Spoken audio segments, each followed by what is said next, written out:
Well, I'm Steve Connolly. I'm from Sharon, Massachusetts, and what you're looking at here is what's called an Atlantic dill giant pumpkin, and it takes about 6 months to grow one of these monsters.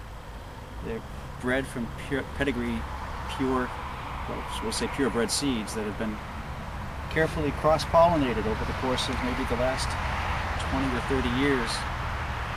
Each year we keep crossing the biggest seed with the biggest seed, and we get a bigger pumpkin. And they grow continuously. They'll grow up to 40 pounds a day when they're at their peak growth period. That's back in July. Now they're down to about 7 or 10 pounds per day. I keep them shaded, keep the sun off them during the day, except for right now, so that they'll stay cool and keep growing. Feed them a lot of fish, cow manure, seaweed, blood meal, bone meal, molasses. They like the molasses, they like the carbohydrates and the sugars. It'll help build the weight up. And pretty much these seeds are different than your Connecticut field pumpkins. They'll just keep growing.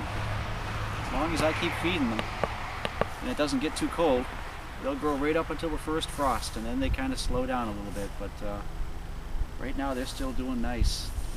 Today happens to be almost October, and we're still in an 80-degree day. That kind of stuff is great for these things because they still put on weight, and that's the name of our game. Our objective at this hobby is to put a little weight on these things, more than the other guy. It's not a beauty contest, that's for sure. It's definitely all about pounds.